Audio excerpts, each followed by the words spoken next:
क्योंकि वो उन पिक्चरों की तरह नहीं है जो आपको हेलीकॉप्टर और जेट दिखा देता है कि बहुत तोपचीन पिक्चर है और 800 करोड़ लपेट के ले जाता है। तो आदमी को यही लग रहा है कि ज़्यादा जितना पैसा लगाओगे उतना पैसा कमाओगे।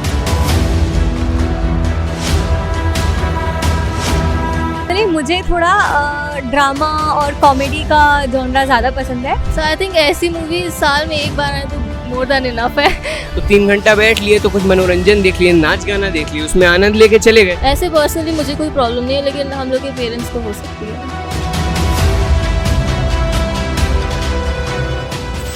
इस साल 24 में तो कौन सी मूवीज आपको अच्छी लगी इसमें? देखिए 24 में मैंने ज़्यादा मूवीज़ देखी नहीं है, जो मैंने देखी उसमें बताता हूँ। जैसे कि एक मूवी है सावरकर, वो स्टोरी आई वो मुझे बहुत अच्छी लगी क्योंकि वो रियल हिस्ट्री पे बेस्ड है, उसमें कोई फिक्शन नहीं है। तो ऐसी मूवी जिसकी स्टोरीज काफ़ी डीप होती हैं और उसमें मतलब लोग काफ़ी इंटरेस्ट दिखाते हैं, मतलब काफ़ी वो चीज़ है, ऐसे सब्जेक्टिव होता है वो। कई लोगों को होता है कि उनका पर्पस होता है मूवी देखने का एंटरटेनमेंट होता है, कि उनको बस जाके हॉल में एंजॉय करना है, पैसा देके एंजॉय करना है। बाकी भाई लोग का ये होता है कि स्टोरीज अच्छी होनी चाहिए बहुत लोग के लिए, स्टोरीज में कितनी डीप है वो नहीं चाहिए, उसमें मतलब हिस्टोरिकल वैल्यू क्या है उसकी, वो सब काफ़ी इंपॉर्टेंट चीज़ें होती हैं। तो मतलब काफ़ी सब्जेक्टिव मैटर है ये। इसमें मेरी राय तो ये है कि भले मूवी कम बजट बनी हो, उसका बजट कम हो, बहुत ज़्यादा उसकी पॉपुलैरिटी ना हो, पर स्टोरी अच्छी है तो वो ज़्यादा मैटर कि वो सोसाइटी में इम्पैक्ट कैसे क्रिएट करती है, वो ज़्यादा ज़रूरी चीज़ है। अब कोरोना के बाद मतलब एक ट्रेंड सेट हो गया है।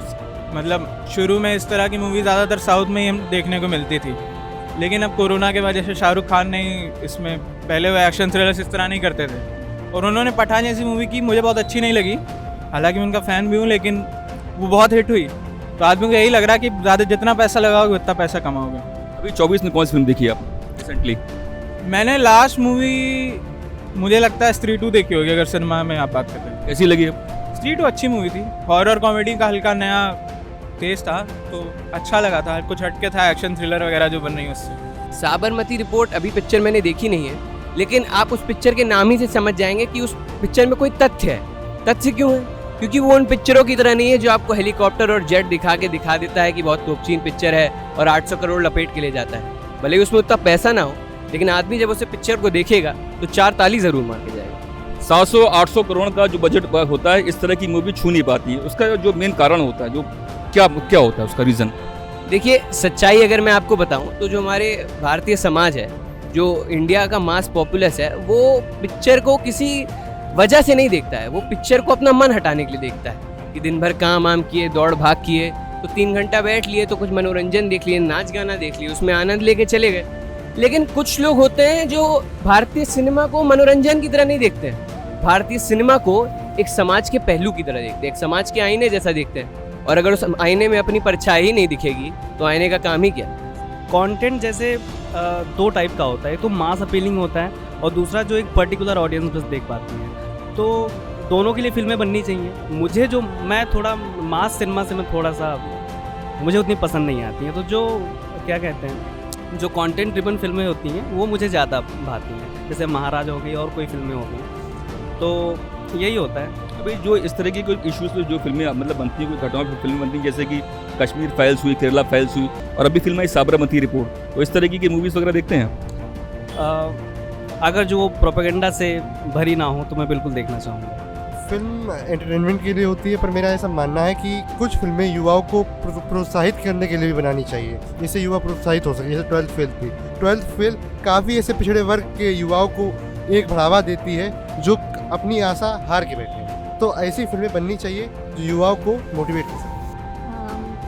12th फेल देखी है, भूल भुलैया 3 देखी है, स्त्री 2 देखी है, और डेडपूल वर्सेस वोल्वरीन देखी है, और मतलब बहुत सारी देखी है, ऐसे याद नहीं है, बट हाँ इन सब चीज़ों। किस तरीके का कंटेंट आपको लाइक करते हैं? सो बेसिकली पर्सनली मुझे थोड़ा ड्रामा और कॉमेडी का जॉनरा ज़्यादा पसंद है, बट ऐसा थोड़ी रैशनल कॉमेडी, ऐसी नॉनसेंस कॉमेडी जो स्त्री 2 तो स्टिल लाइक, बट पर्सनली अगर भूल भुलैया 3 की बात करूँ तो it was not something that I really like, and वो मतलब मुझे उसका बहुत जगह तो कंटेंट और वही नहीं समझ में आया, तो आई फील लाइक कि एक rational comedy is something that I always went for.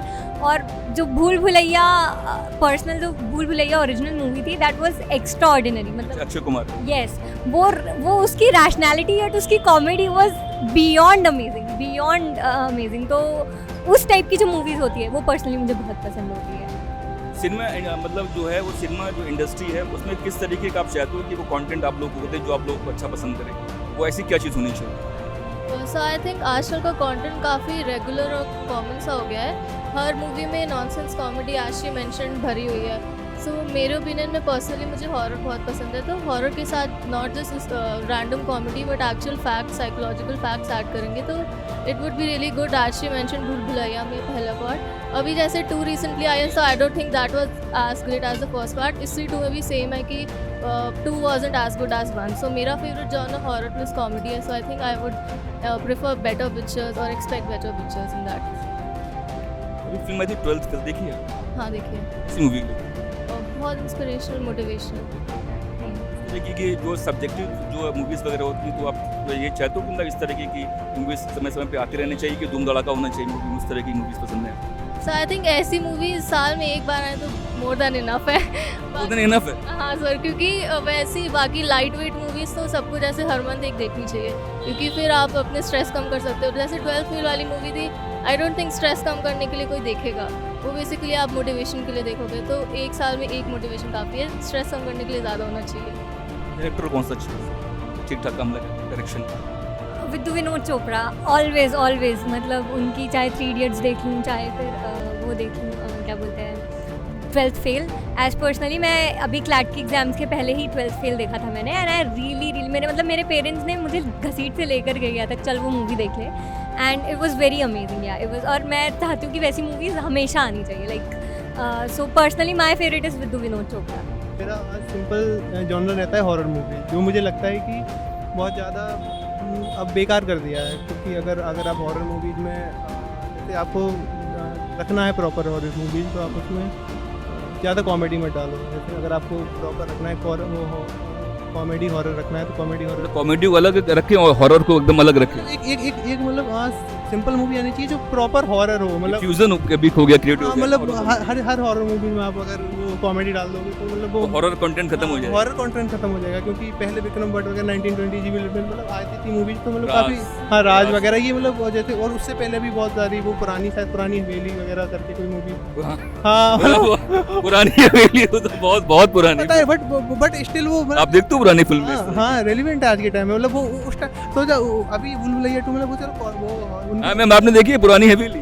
हाँ बहुत सारी पुरानी देखी हुई है। अच्छा। बस नाम नहीं याद रहते, लेकिन पसंद मुझे भी वो ज़्यादा है आजकल के हॉरर के कंपैरिजन में। अच्छा, जब से ये मतलब OTT आ गया है तो क्या ऐसा लगता है कि OTT में कुछ चीज़ें मतलब ज़्यादा ही हो गई हैं बनस्बत फिल्मों की, मतलब लिबर्टी ज़्यादा लेते हैं OTT वाले के? हाँ आई एग्री, OTT में ज़्यादा उनके पास राइट्स होते हैं कि वो कुछ भी वर्ड्स या कैसे भी यूज़ कर सकते हैं। ऐसे पर्सनली मुझे कोई प्रॉब्लम नहीं है, लेकिन हम लोग के पेरेंट्स को हो सकती है।